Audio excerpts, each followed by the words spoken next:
Hello guys, it's been a while, but welcome back to another video. My name is Maku. It's Kobayashi. Episode 18 of Blue Lock. Very interesting one. Go ahead and pop it up for us, Kobayashi. So in the beginning of the episode, we basically get to see Baru's past, I want to say. Oh yeah, it was like a little mini flashback.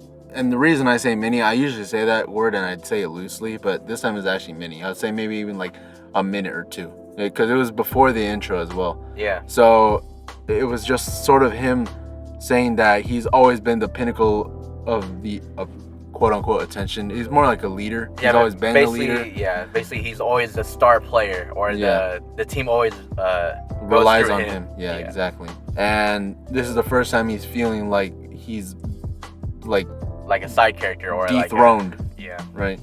Honestly, this episode, in my opinion, I'll say it's low-key my favorite episode so far, which we'll talk about later on with specific scenes. And moving on to the next one. Yeah, but this scene in particular is really, really good in my opinion, because Baru finally passes the ball, which surprises everyone. Well, I mean, it was not even because of him.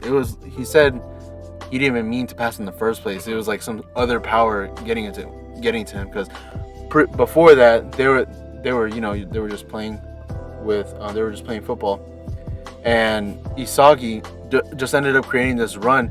And you see like this, I'm finding it cool. I'm just saying. No. Yeah, I know it's starting to grow on me too, because in this episode specifically, I'm like, wow, it actually does look nice on Isagi. Yeah, this green aura, like it's sort of like encaving into Baru, and he said, "All right, I'm gonna pass it," because you saw like his eyes were like wide open, like when you're scared. Obviously, he's not scared, but like he was like, "Okay, I'll pass, fine." And so he ended up passing it. And then Isagi scored again, and he said, "Nice pass, donkey." Once again, insulting him, Yeah. So at that point, it's 4-4. And then obviously, Ryo, Chigiri, and Kunigami, they're going to have the ball next, and it's 4-4. So basically, they're thinking of a strategy, how to score the last goal. So their strategy was obviously to play through Chigiri. But obviously, Isagi's team, Isagi and Isagi and Nagi, they're like, oh yeah, they're gonna go through Chigiri, so we're gonna force him left to Kunigami, and which they did. Yeah. So when they went back on the pitch, actually, they were both discussing on what they're gonna do. We didn't hear Isagi's plan at all. We just heard the basics, like they were just gonna block off Chigiri. But so they went back on the pitch. Nagi was actually, or before that even, Nagi was saying, "Are we gonna include Baru on what we're gonna do?" And he said, "No." Isagi's the one who said no. So then once they went back on the pitch, Ryo had the ball, and he passed it, and he was forced to pass it to Kunigami. So Kunigami now had the ball, but he didn't know what to do with it. So he said, "All right, let me just pass back to Ryo." He ended up passing it back to Ryo. Now Ryo said, "All right, maybe I'll try to dribble." So he tried to dribble, but he ended up just cutting back and then just trying to feint out Isagi so he can pressure him a little bit more, so then he can make the pass that he needs to make. So Ryo ended up passing it to Chigiri, because Chigiri finally gave in to the run, and he ended up being able to run. And then Nagi, instead of running towards Chigiri, this is where the plan comes into play. Nagi ended up running towards the trajectory of the ball, and he ended up doing his crazy touch to control it. Nagi gets a deflection, and it's basically a loose ball from here. And with no surprise, the most ball-hungry person on the field is Baru, and he gets the ball. And Baru, he actually was like having a crisis with himself, because he saw what like Loki Isagi saw. Like he saw these chemical reactions, and he saw he could either play to Nagi or he could play to Isagi for a solidified goal. And then just when he's about to pass, he thought to himself, "Nope, I'm not going to play like this. If I want to become the player that I want to be in the future, I won't pass this. I have to think of something for myself." Basically, I want to say his comparison, in my opinion, is CR7, Cristiano Ronaldo. Because what he came up with his awakening, he, instead of a pass, he just started doing chops. So he did a chop to his right, I want to say. Yeah, so at this point he just started doing a series of chops, as like young Ronaldo would have done a lot. Well, he even like he still does it nowadays too. Yeah, And I mean, it was a perfect skill for him to use because he wants to keep speed because he has he's really good gift. He's gifted physically, so he wants to keep the speed, but also change directions in a very quick manner. So obviously the chop is going to be the best ability to do that. Either a chop or like a shot feint, that'll work out. But obviously he chose to do it with the chop, which will make him change his direction, and he could just zigzag around. So basically that's what he was doing the entire time. He was using Isagi also as a decoy. So now the roles were reversing, and Baru was just using Isagi as a diversion. And while he was dribbling. Another thing too, Baru's awakening is very sick. It's like a lightning red, like red and black, I want to say, and that's very sick in my opinion. Yeah, I mean, I didn't find it as I like the smoky ones better, so that's why I like Nagi's a little bit better. No, I like Nagi's. Nagi's, I'll say, is up there. Baru's is up there. Yeah, I gotcha. No, it's just no, but I kind of like Chigiri's too. But Chigiri's is cool. It's just like a red. See, also too, before when Baru realizes, there was like skulls like holding him back, or like I don't even know the skulls. Like more like. Well, we'll label it as death because that's basically what it was, right?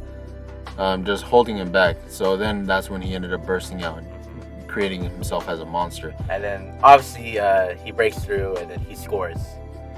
And then Isagi came to give him a high five, and then Baru just like grabs him by the hand.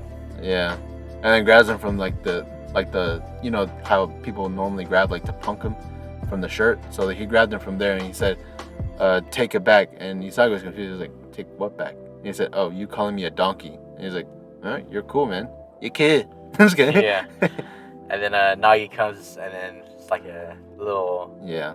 It's a little more heartwarming when Nagi ends up coming over and just celebrating. And then towards the end of the episode, actually one quick point too before we get to the end, it cuts down to Ego and Henri. And basically Henri's like, "Wow, look at Baru's awakening. Did you plan that?" Ego's like, "No, I didn't plan it at all, but I did plan this." Well, I want to say plan. He's like, no, it is a plan. Basically, to awaken, you have to survive. I wouldn't say survive, but like you have to overcome despair.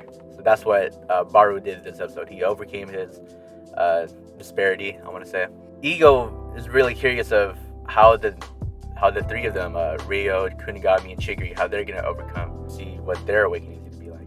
And the very last scene, Team Isagi, they're gonna choose their player for the next round. And if you remember from the previous episodes, we've stated that every single one wants something different. So I mean, it's just gonna be very confusing to see who they're gonna pick. What's your prediction on the pick? I'm not really sure. I mean, they need, realistically speaking, right? They need someone like Ryo, right? Whether they're gonna choose him or not, I don't know.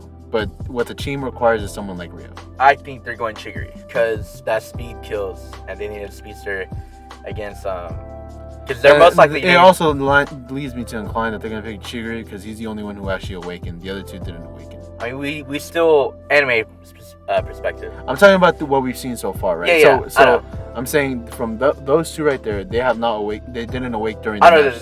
That's what I'm saying. I'm saying anime perspective. We don't know Ryo's ability because he hasn't shown his ability anime wise. Kunigami, he's basically a knockoff of Baru, so they're not gonna do Baru. Not Kunigami, and then Chigiri, he's actually unique to this case. So that's why I think they're going Chigiri. Because obviously Ryo can pass, but they all can pass. Like Isagi, at this point, anime wise, Ryo is just basically a knockoff Isagi, or just a worse Isagi at this point in the anime. True, but at the same time, I mean, there are specific passes that he can do. You get what I'm saying? No, because here, this is another thing too. When I was watching this episode, I feel like the other team should have won because if Chigiri has that speed, all you have to do is play that just a loft through ball to Chigiri, and then Chigiri beats Nagi in a 1v1 race. That's why I can understand how Nagi got the ball because he predicted the trajectory of the path. But if I'm Ryo and if I'm being so-called as a good passer, I'm playing a better ball where Nagi. But I get it for the plot wise. Like obviously he's gonna play a good ball, but I guess intercepted. I mean, either way, you guys can go ahead and let us know what you guys think in the comments down below. If there's any anime you would like us to talk about specific, please let us know. My name is Maku, Kobayashi. and thank you.